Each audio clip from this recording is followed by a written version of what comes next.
Oh, hey, voi ni hian ko ritlang Mizoram upapol veng chung branch 10 zopa insak an hon an sak chu hon na nei tur rin ruam han me ka nia ituna tanga rei lote a hian a hon na hun hi man ani to do na an mizopa in tun ma an lo chen na thin ang tak khan a chung le ang kim mai perek po manglo hian sak ania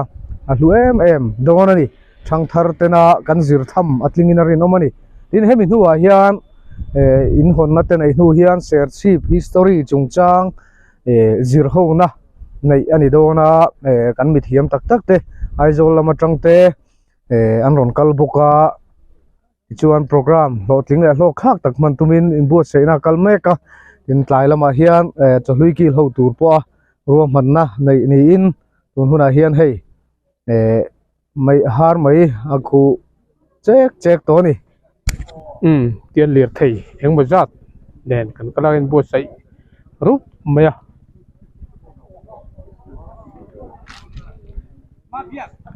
tụi nó trong cái đây lâu tệ hiến à hồn na hồn function mình anh đi đón anh đi ok rồi chơi tay em lắm đi chán nó chơi lên charge lo cái lên chú gì akan nakina kan lai ni anti lai tu rangai la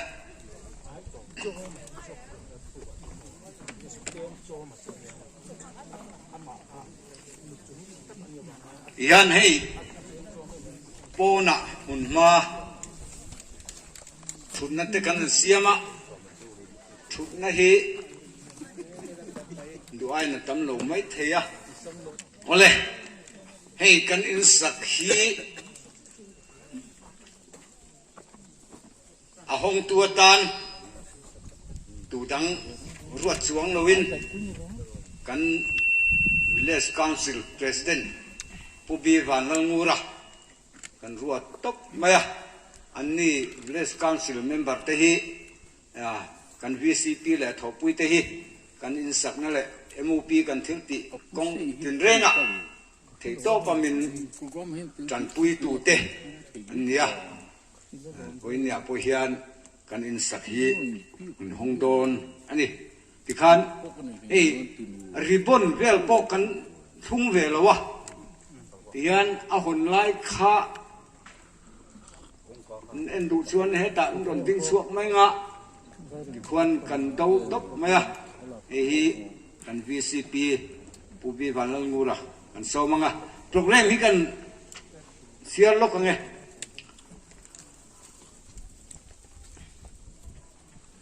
zopa in hon program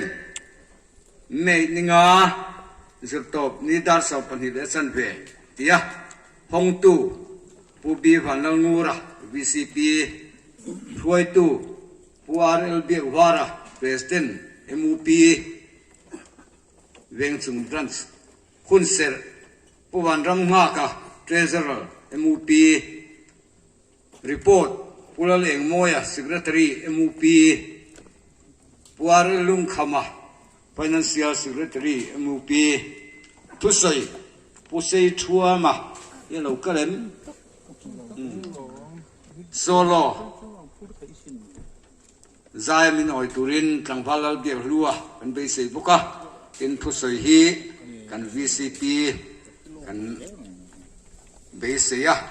tin tlangvalal rin oma serchi veng chung branch YMA secretary heritage lama po kan OB ni bok ani hian heritage tenen aron kop anga ato pa chuan lom thusai na kan vice president PR Bangsawan unam hanganga chuan chung trai na ban hun top chung trai na hi kan advisor pu lalom chualan hun min han sakanga chuan hemizo a hian ser chip history soi ho na seminar kha heritage society kalhwelen ta hian nei lenga chumi program zo a chuan roi the anianga he program te po hi mang turin kanin som ji bok sela thange le tuna chuan pubi vanlangura ser seat 1 VCP lo soman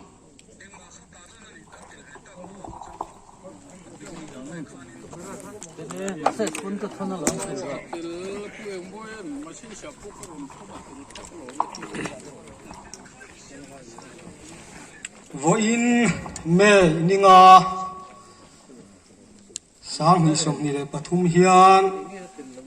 mizoramu papol veng chung Branston ko ri huna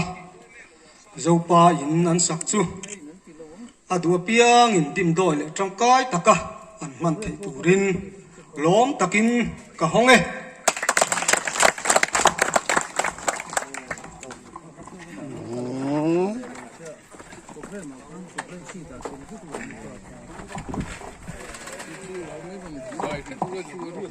Lo hira.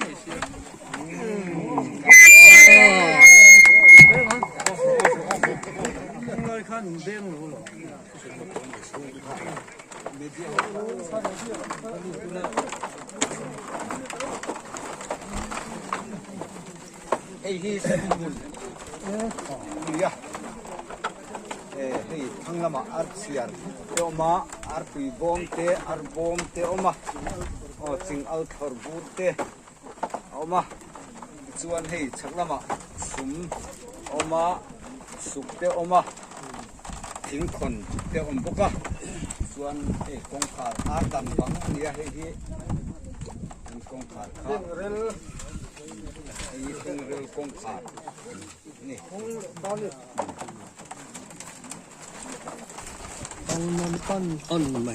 cho ma lung phun on na lama local te nia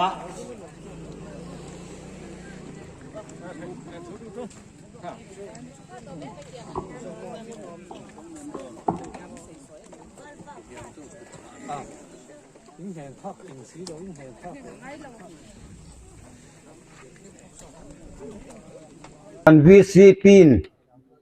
an hong zo to a chung te kan fanga tuna chuan pathian kai hruaina he in kan sak chunga kan chanzong zonga te pathian hena lom thu soite kan ba a lai tual zol mani sila kan theng to ka pathian hena in koltir turin hun ser in man sak turin kan MUP treasurer puban ram nga ka ani hi serchi beng chung Presbyterian Koshan upa ani chu hun ser mang turin tuna lo som photang thầy voina kan han hong thei te hi lom om em ma heti zat ka local khom thei te hi lom om khop maya pathian ne na lom thu kan soi ni sela pathian thu ingai thangu sam som kwa pani chang som pani le som pali hi kan chiarange mi fel chu tu mangina tu lu anga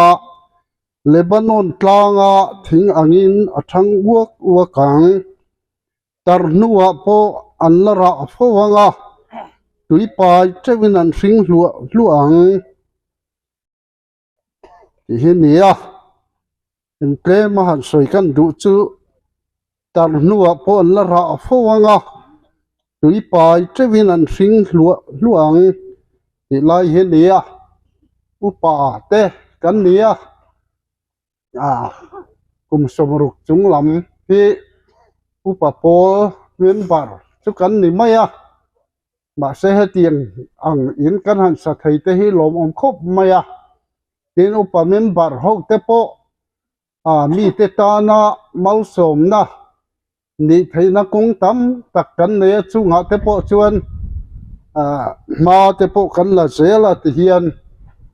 tar nuwa po mi te ta na mal som na ni thei tur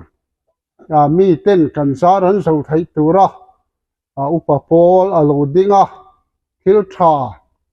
ti tura ma kan han la te hi lom om khop maya hei ven chunga te kho chu nga te le district a te le Mizoram pum anga te po ma ni phak to ang zelin ma kan la ania headquarter lama tang te po in tran puina dam lo har sa te chung ko har sa te tran puina hun te kanan nei thin te chom dol na tura poisa tam tak tak te an ron pe thin te po hi ke ma ni ho branch ho hun sang mi te tho khom te nia chu tiang chuan mi har sa te tran puina konga po ma kan lan na sa ve khop maya ei sa chief district a phei chuan kan hruai tu te hian fela ma na sa takin an la a ti chuan hei MOP po hi thang duang em a district level anga po hian na thok na sa ber te thang duang ber te kan nin arin omani chu tiang chuan kong rangin ma kan la a tin hei voina po district lama kan hruai tu te kan OB te arong kal tha khop maya tin south area lama MOP kan hruai tu te po a local thaya lom om khop maya an ne la lom thu kan soi ni sela tin member het izat kan kal khom thei te hi lom om hle maya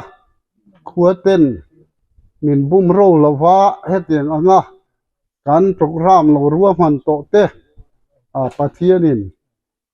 mang thei tura hun thamin pe te hi alom om khop maya pathian ne na lom thu kan soi bokani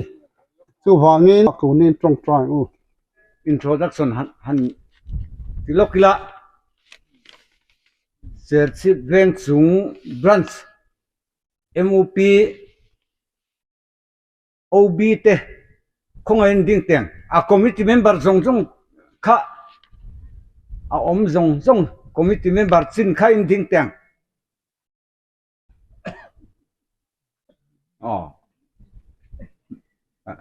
alo mome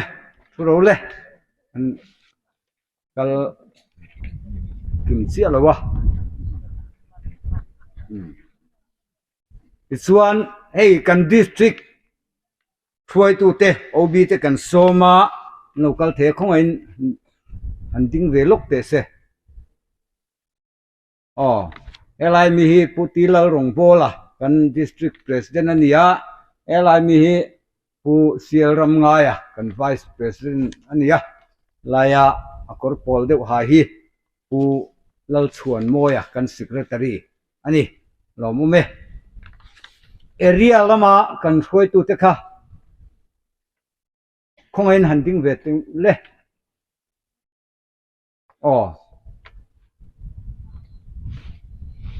helai mi hi puhrang chuma kan area secretary ania serchip south area helai mi kor tisa tial ha so kan assistant secretary puvial ruat biana ania laya lukhum parkhum hi puzit drama kan financial secretary ani ke hi south area president kania khan mi khwal te pok an oma no la kal zel do na tuna chuan report kan ngai thado na nga kan secretary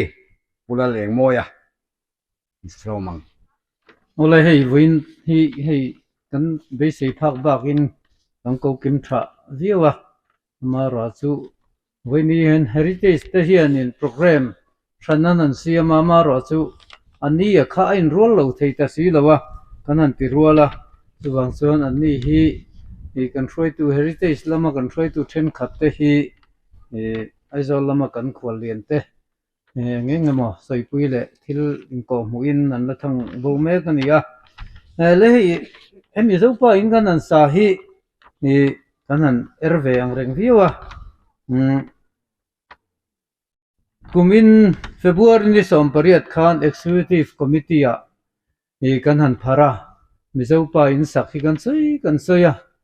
kan ti thei renga ngin ti in agenda kan han phara ti chuan ni som pariat thani executive committee chuan kan ti ve theyang tin ti turing kan in pass tarup maya amaro chu hemini hian a size tur te kan an soya kan buaina ber chu manlai te angin di hi mu tur awang to maya achung tur di a hian kan ril ru committee ril ru boi ngal de uleka a size po hi kan an du len view rolin achung tur di a khang kan buai tlat maya chu wangin a size po hi hei mi pui du'a ya te in kan sa kan committee kha chong kan an du lian viewa tin a mun thu la te po hi a tam jok suan ki lai kholi tang lam kha kan han dua ama ro chu khi mi khi kong ok de ule kan ya thalai gong kalpur pur thei khi mi fur lo nia gong kal thei lo mai zela lir thei chu wang chon a hlun lo de wang a tin helama kan han tia chong committee chuan ina mun ma te po ob te roi tu ten lo ngai tu sela tin kan vc te nen te kan an soi ho heritage te nen chuan heritage committee khan in society khan a heritage area nge hian ni sa thei ula kan du nian ron tia awang khan helai hmuna in kan sata kan an o deuh na pakhat chu khuti lai kan pen chho na bul pen chi atlang pu chhun liana tun ma sang ka zakwa som thum pariat vela pu chhun liana ho wa fil an lo leina zol te kha kan an it dewa hmuna chuan ma ro chu helai hi heritage te min ngen na angin helai hmuna in kan sata nia ti chuan in di chu kan an ngai tu ngal ta ob ten di kan an ngai tu awang khop maya kan an bela khop ma khi ta lung kol lam te kan an bia he ta ni lam chip lam te kan an bia ti khan ni kan mu na kha ala ang reng hloma amaro chumi ni lai chuan van ne siamin hetilai ni serchip agriculture complex irrigation bul ason puar lal dai zawa huana son kan man khop chom thei mai ang a ti ri kan khria pu vanal chung motoring kan va ena jingkara kan va en chu ka ti khan a dai chom mai don hi kan tia ti chuan niruk thathuma khan na tlang ma saber disa na tlang kan nei ta ta chuanin an lo phal khop maya pu ar lo dai zawa te fa te an mak pa hruai te le chung re mi theu te khan in du to kan vasa tu lan tia an nim bu mun te khan ni boka an nim bu mun kan sam sakani bak in ru khami baka khan thing tuai an huan chung ami thing tuai sei tak tak hemi ren tur fi som ni paliking nga kha ni kan han la nol boka tin mau te po kan han la tel boka atiang khan a ren tur po hi di mai baka pu arol dai zawa te huana hian thing tuai sei deuh kan la ni an chunga po kan lom khop maya chuan kan disa te chu pukel dai vela truck 909 in kan phura chuan helai hmuna hian kan da so ngala ni chu mini chuan ti chuan ni som pathuma chuan in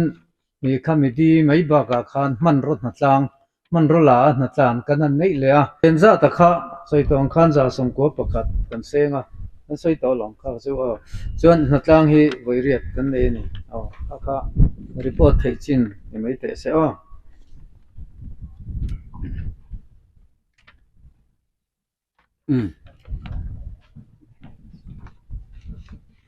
tuna chuan financial secretary puaralung kamakan so manga ke mani upapol ina kan sum kol lampang ni lavin hemi kan sakna tana kan sum mule mante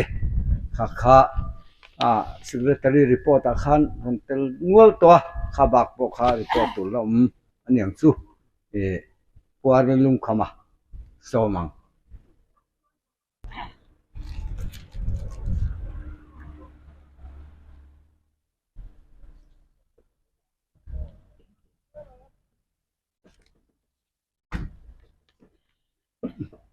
lukhum hi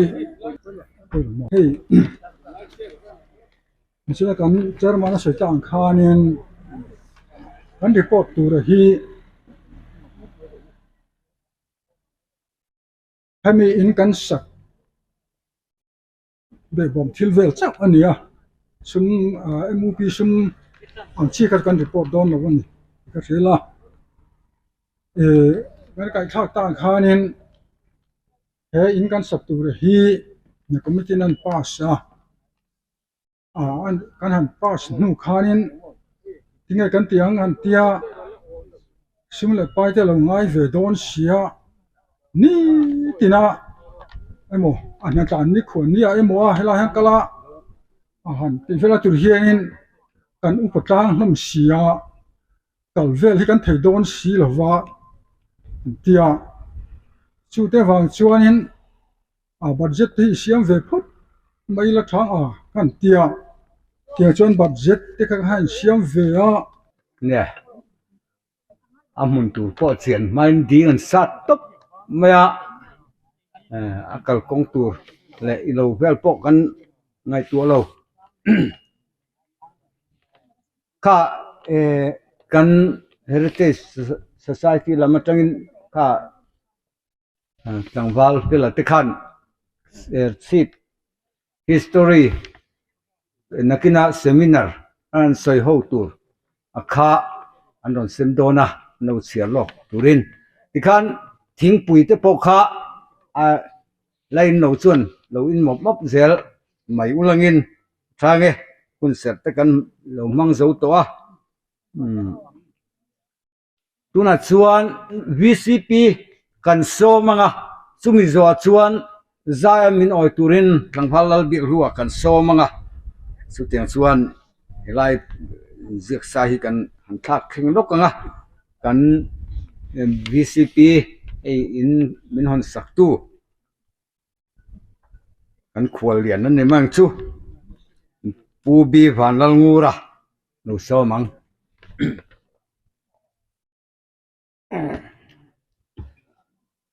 chairman le voina helai huna zopa in hun program mang tura local zong te ama sa in chibai kabuk chewa voinia helai area VCP aminga kanan ni vena etiang hun tha kanan hu thei hi alomom ka ti khop maya VCP kanan nei nual to pujai re mate pudula te pujo te ni ho hian chuan MHEP sport ba khian hong kherlo mai theya voinia heti hun tha anan nei hi alomom ka ti khop maya MHEP lam aron thok thaboka eng han ka deu zeu te po ngai mai theya ang poni sela thurei kan soilo tura ngai la upa pol tena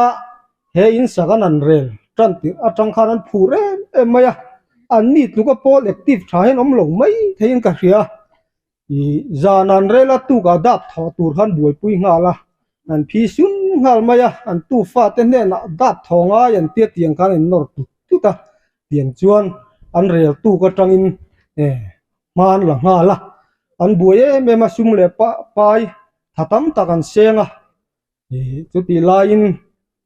puyan ngai ni ti po hereng mai la khotlang angin kan buai ve tho thina wang hian kan an pui thei lowa ain tla runom khop maya sum an seng nema tha pon seng nema ain tla runom hle ni ti te kha kan soi duwa voinia hian sum pai pon in khok viu kha an report an ngai thlap khan BL to MLA temo han som sela ni lo poin kum to pin thana ni maya candidate at official candidate tela nei chi alo po dila an ni te kan som sen phur dom te lul nen sum pai thu te po tran puina te pon mu thei te po kan be sei pui zo ka ma se an ni tilowa helai area VCP aminga khotlang fuai tu nu le pa te hrenga he tiang hun minan chantir hi village council ming point lom thu kan soidu ani hey itna khan an soya cheng ve man kan han sak than tak po hi kan bi CPT le ho pui te ho te po hian atung cho po khan lo se to mang lawa chu wang chuan kan upapol member teril ruwa he tiang chuan thang thar ten malai kan nu le pa te chen na in le a chunga thil te hi an mang hil mai do na tin tiang hian kan han sa chho ania lo mu khom mai local te kha ni sina khilama khan kal lo gan tama khoi na han ding tewa om ang ni sina pe te kha chu kan lo ta lang to sem po kha ni sina lo mo me nan siết là đâu thì mana khan mình cần phải là khóc mày tu này hiện etisia son professor nó là mà pension to này pension to lúc bên nó ruồi rengani alo mày mana cover Sunday school ni kanzer tu ziak lar đâu không được on ziak tu khani ran soi lok tu ani le tu na chuan zai kan ngai thanga kang valal biak lua zai min han oi te se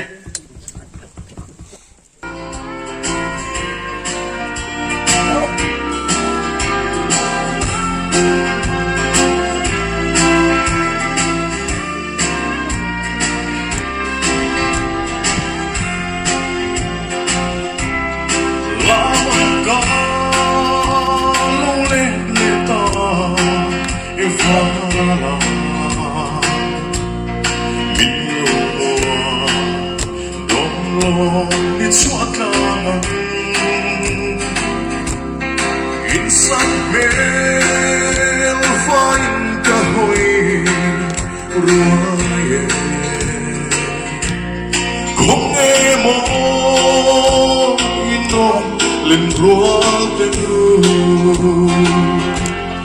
đô sẽ lên rùa lòng tim ta lòng ngài về mô lùng rùa lên lại mít tuy nên có phong in ru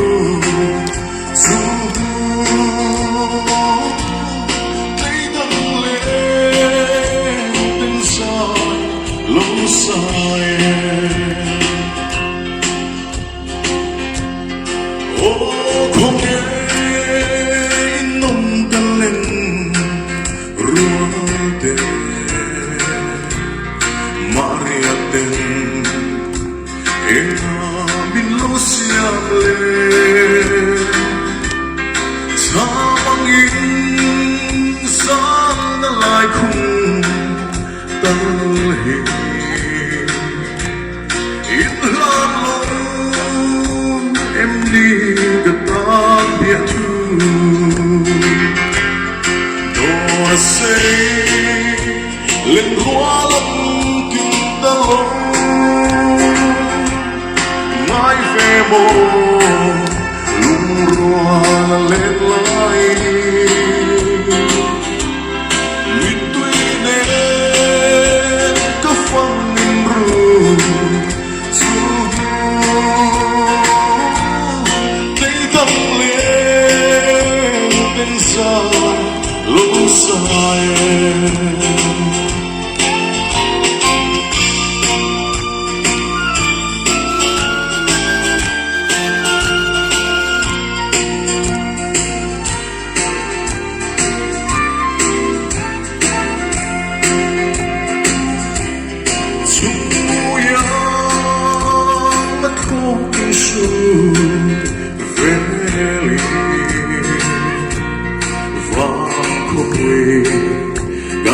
Sulit sông đêm mà sẽ lung lên mít tùy buồn chung hiền thăng vang sáng cái sông cái xoang suy lâu đò sẽ lên hoa lăng tim ta lâu về mồ lùng rùa lên lại mít tuy nên có phong in ru dù thấy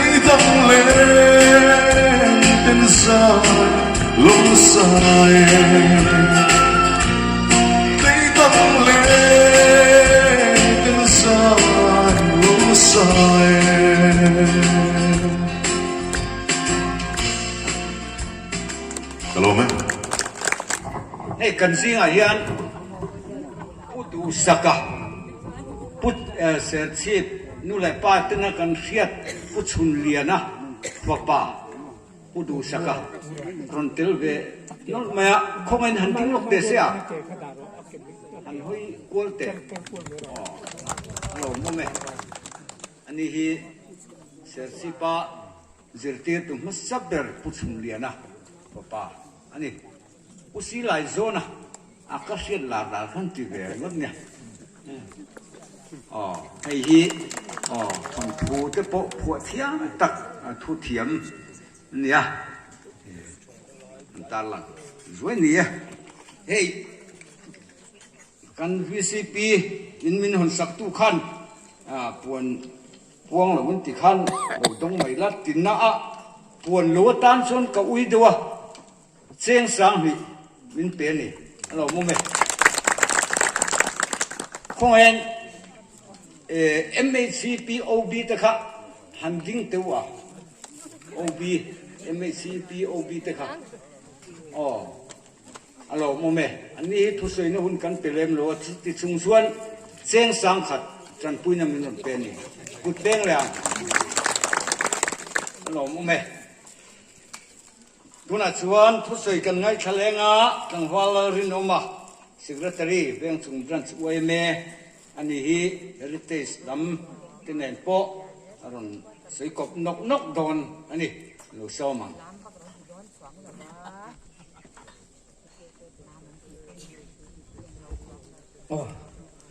hei voina hun ro pui tak hun chin chiat lak tak kan han khenga ma sain mawang chek main ulong ina chek an tiang hi kan ei zo dewin ka ria kan president YML ma kan president te heritage lama kan president te an om ve renga chu ti lai chuan ani za tora chak deuh ti wang ringot in ti hian in ma min ron tin tira a in thlu nom khop moya akum thul ha po heritage lama ni mo YML lama ni mo aru no ber kha kan han ron ding chuaka a chan va ka om chuang lo wa tong kam thiam wang po ni lo wa fin wang po ni lo wa za tor chak wang ani ringot moya a ho wang ring khop moi hey we MOP te na zopa in an sakhi kan ngai lu khop moya ni china kan ngai thatwa an sum man rala kha cheng sim hier or chau kha ni ati chung hian hetiang ang hian din the ani chak lak na te mun sang a hau tak zia kan ria chu tiang chung chuan ha soi lovin phun noi lovin thanem ngai taka an thorim na kha YMA te na tlom ngai te kan lo in zir tir fo thina kha atakin nin la mu tir le se la nu le pa lian tling em moya an chunga hian lom thu kan soi tak meu ani ti chuan hey YMA le heritage sanga ding kan hi wang khan soi pol nok khan ya om lo te lo wa hey kan chaklang a khian YMA ten kumin chu nge hian zolbu sak vele kan han tuma committee in kan pass thap to amaro chu hei tu nang hun la ya cha khan la khi ange du debati wangin ma kan la tran lova tilai kan chaklang mo ya khian kan la sadona ni tin heritage lampang po hian eng mo te chuan kan la tuai dum belzel in arinoma lal in te po amun ma tha heng te po hi kan la ngai tu chozel tura po kan nga ya ichuan ichina kan soila ya kan soi chun zom le anga hei a chung chi thum hianin han thok chuk ve teang sarkar chawni ni ya kan tia kan han chho ve a kan han chho ma khan ruwa kha surani jingkara tangin an thu ma yang a kan tia kan in siam du lawani ke ni a thalai deuh kha chu an ni ho upapol ho kha chu ruwa sur khana lo dang reng lo mai kha lo nia tuk chu hun pa nga ya pick up in an ni ho chun tlan liam vek toy an ron ti mai ta sia chi ti ni chuanin a za tha ge mai thalai zo ko pangdam zo kan tia kan in siam chok chil vele kan han theng chowa ta chuan ru kha tla cher renga heti nga ni chuan in chung lon da chu ti chi po ni lawang kan ti sil polin noya khanin kan tom sen ani amaro chu kan upa pol ho bok khan thel ret puna kha an kim fir fera chunga ha min lon san le tamaya aza tha du khop moya thang tar te tan chuan kha en ton tlak aro pui tak zet ani ti kha thu mai a soi lova ataka min la en tir fan kha kan lo ma in tu le fa ten in nung kan zui zo lo le maya thang le thar lo la om zel tura po hetiang anga en tir tur tha zopa in min la han hut sia le zel te hi kan lo mani ke ni chuanin kan mi thla phalo hrim azia kan chiara chu tiang chu niang kan te kan mi thla chopa kan mi thla chop tam tak po hi alo dik lo ni ti hi tak ten kan han buwa mi zopa in dik tak mai a chunga om po thei anga tuai num an la ni le zela heng hi aro pui kan tia alo mom tak zet ani ti lai kha kan han soya chuan heritage lama tang khan han soi leila ei heritage lampang hi kan din na alarei lu tuk lo na in thei to pin atira chuan ser chi mun lui hum hal tu pol kan in vua in thei to pin ma kan han lo vea kan tlai to moi ti ta churil ruan ho ma ama ro chu tlai tak hi alo om lo ani ti an lang chho zela kan mun du le poimo te po than lung lui te po hai chua tur tok te lo om zela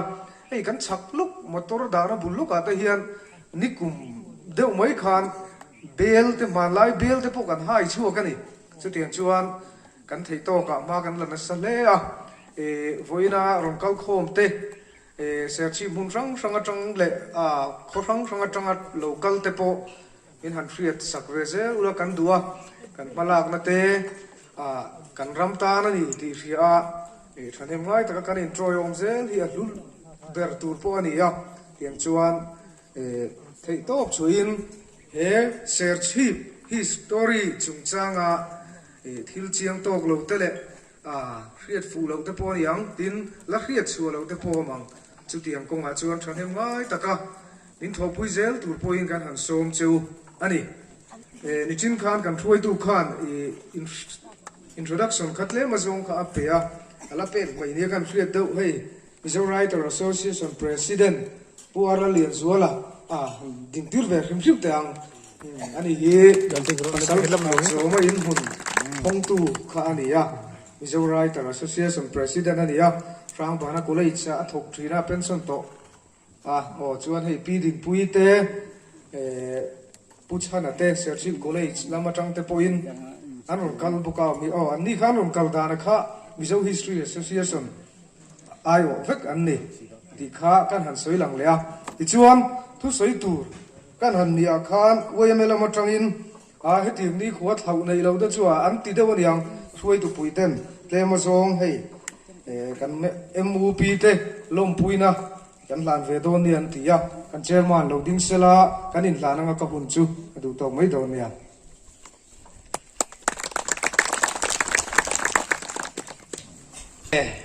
maro chu lom thu sei tur nung lama kan vice president na oma kan soi khal zawang ti khala oma sina kan report pe tu te po khan an lom zia alom om zia kha an soi te uze mai box ya maro chu lom thu sei tur hi tam ma ni china khan request oma kan senior za om khop ma pudu saka kha hun toy te tal pe te tia soi toy thia mong chu mo chumi ma chuan khong ein billion thangi kha ronding lang ve te khong e omle lawmen ani hi serchik sub headquarter MHP Dresden lai ania ding chuak mai sila ni mo soi du zong toy te hun rei lo han peila hun rei lo kan tin na san kha ale te ka hian seminar program kha om sia kha bang khan ani pon thiam tura ngai la thange pu chairman kalome ka phu lo in min han ko chua ka ka phu bia lo in ti ni ei ni na kita seminar te kan na nei do na chuta chuan dâu lu thì chúng trang po hi hàn ta lan te kan du về lệ đôn in là ngà Mizoram mà hiện là sẽ bèo cái điều mà nghe ô pulal mà ngày ai po hiện cả chiang tỏi do cả ngà cả thu xia thi đi cái này cái tiếng ngắt này chuan hay với na rin lâu đã win upa in Mizopa in tilaya kan han mua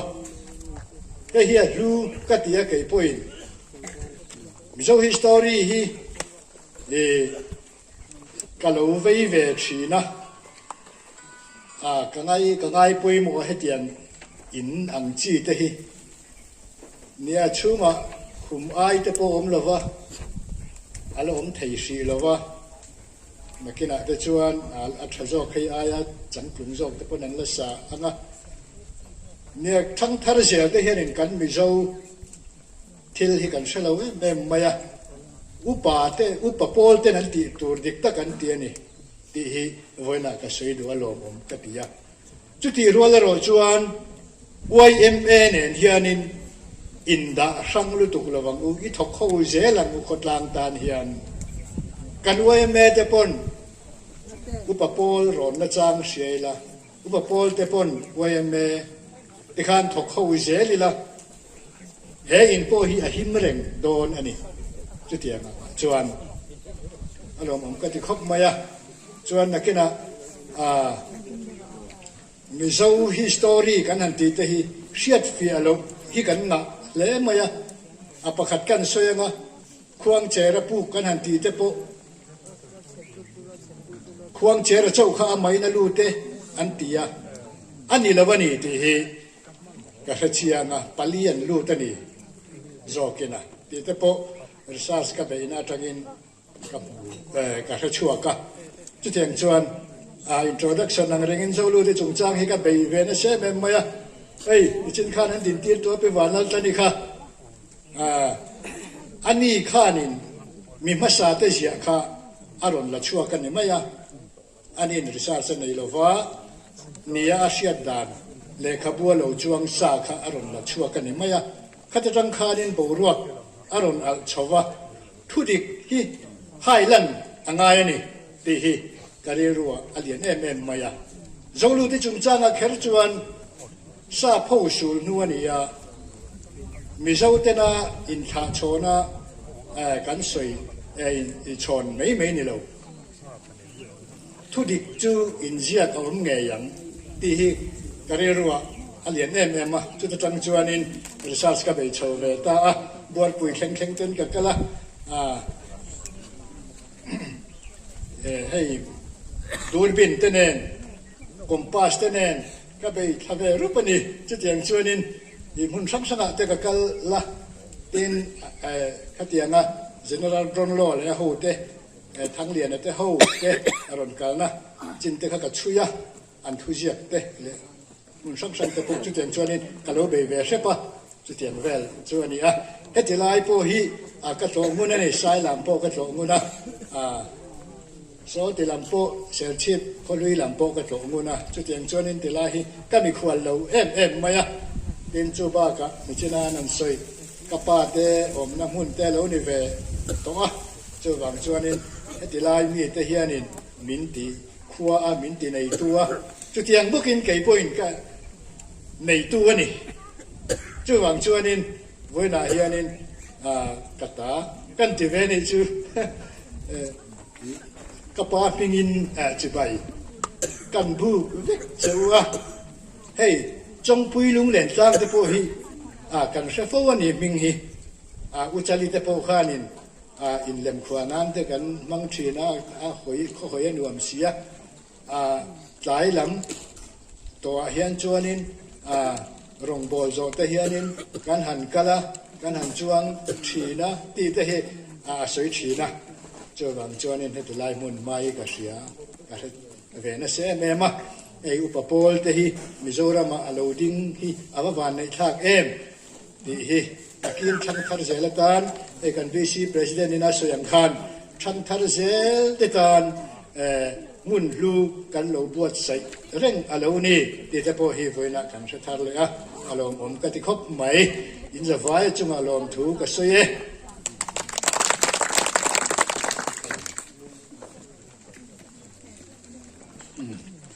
กันโปรแกรมกันสูต้นตัวที่ขันทิ้งปุ๋ยก็อันเสมังอ่ะอันอินหมกมะปังอ่ะให้มีโปรแกรมกันเราด่วนซะอันที่กันกัลโซวังอ่ะhistory สวยหูนะเซมินาร์ข้ากันชุนจอมไม่ยังอ่ะเสียกันอินทักอ่ะกันสบายกันติลังอ่ะตินให้รวยติกันเสียมาให้กันสบายอ่ะไอ้ตัวระบบใส่อันนี้อ่ะมีอาเฮียนเกมานีอุปโภคนี่ไม่นิลวิน heritage society ที่ไหนนะเฮรวยฮิซูกันบวชใส่โจมอันนี้ที่ขักันใส่จะเลยล็อกตัวส่วนสมอมตักผู้ซื้ออมตักมูเปียจังเตะเล่มดังจังทปนหนอมมาเสคุณเฮียชงนี่ชงทุ่มะมีหนูเทียมอุละส่วนส่วนตกลำกันลงไหนตัวนั่งอ่ะกัน vice president ปวดฟังซาวะโซมิลา vote of time ใส่ตุรินสมเล่อารมณ์ไหมผู้เชอร์มันเล่ให้ดิสทริกละมากันอุปาช่วยตุเตะอันนั้นเกิดพกะสุ่มเตะไว้ดีให้ไล่โลกาลส่งทำภาษาอินเชิญชิดแวงจุง MUP มินินสิบายกันหุกจิวนี่ไว้ดีเฮียนักจิบเชียรินเกี่ยวกับสิ่งต่อละฟังอ่ะอัลโลมินปอยชาเลทิลทาเลสุเซนตุติส่งเนี่ยนะกันลมผูกันเสียนี่